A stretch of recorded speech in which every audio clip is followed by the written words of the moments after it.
We are back, and if you've ever had oxtail before, then you probably know that it is one of the best meats in the world. If you're a pizza lover and an oxtail lover like myself, today we've actually combined both and we've made oxtail pizza. I know it may sound a little bit weird, but trust me on this one, this is so good. I can promise you if you make this yourself, you'll be making it all the time. But enough with the talking, let's get straight into it. I'm gonna create my dough from scratch, pouring a cup and a half of water in a bowl, about a teaspoon of honey, a pinch of salt, and mix it all around. I'm gonna add a tablespoon of nutritional yeast and leave it in the bowl for about 6 minutes so that the yeast can activate. In a bigger bowl, I'm gonna pour 2 cups of all-purpose flour, and we're just gonna make a circle in the middle. Now that the yeast mixture is ready, I'm gonna pour it in the circle I've created using the flour.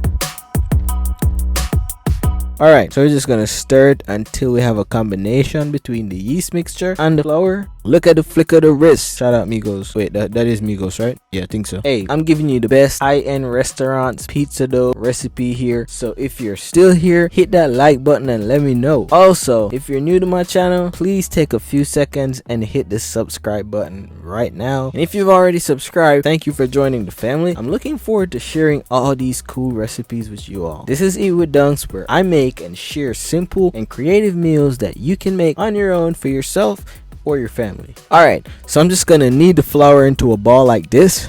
Now I'm just gonna cover the dough, and you can use a plastic wrap. This makes sure that film doesn't form on the dough. And we're gonna let it sit and rise at room temperature for about 4 to 5 hours, or until it's doubled in size. There it is. That's the actual trick to a perfect pizza dough. Now that our dough is ready, you just want to flour your surface so that the dough doesn't stick.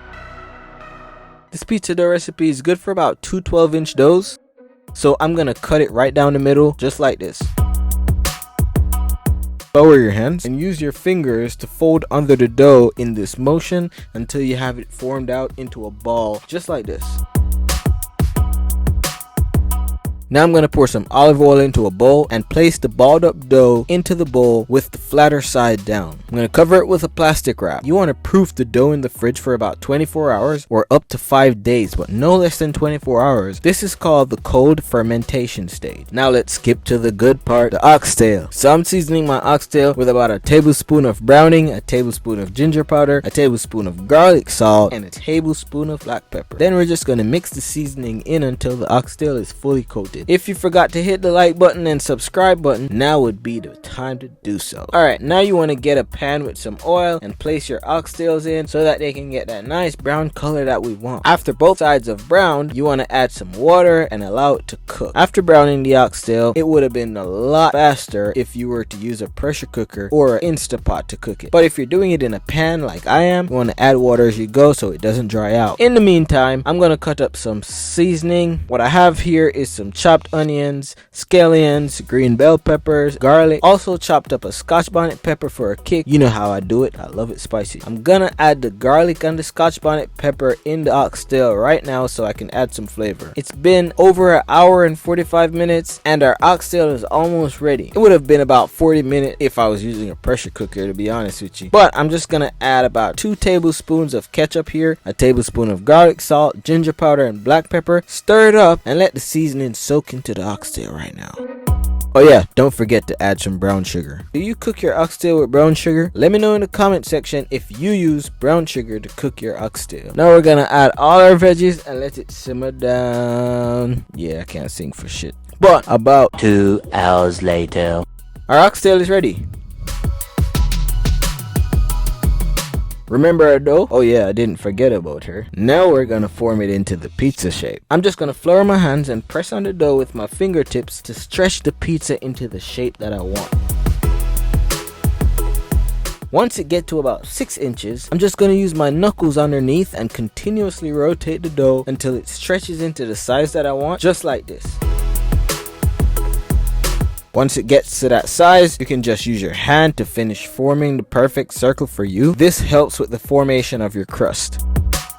Get a pizza pan and flour the base to avoid sticking. Then align the pan with your dough. Is it align? No, I don't think that's the word. Then align the dough on your pan. I think, yeah. You know what I'm saying. Put the dough on the pan. Now, let's make our pizza. First, I'm going to use my hands to separate the oxtail meat from the bones. And I don't know if there's any other way to do this, but I imagine this would be the quickest. Once I remove all the meat, I'm going to use the same oxtail gravy to sauce my pizza dough. I've never tried making oxtail pizza with marinara sauce or pizza sauce, and if you have, let me know how it was, and let me know in the comment section if you think I should redo this recipe using pizza sauce. Once I cover the surface with the sauce, leaving about 3/4 of an inch for the crust, I'm going to add my mozzarella cheese on top of the sauce here. Then I'm going to place the oxtail on the cheese. Look at her. Money. She's gonna melt real nice when I put that heat on her. You can add your favorite toppings to the pizza here, but I'm just adding some red bell peppers and some jalapeno peppers to mine, keeping it simple. After the toppings, I'm just gonna add a little bit more cheese for that good melt.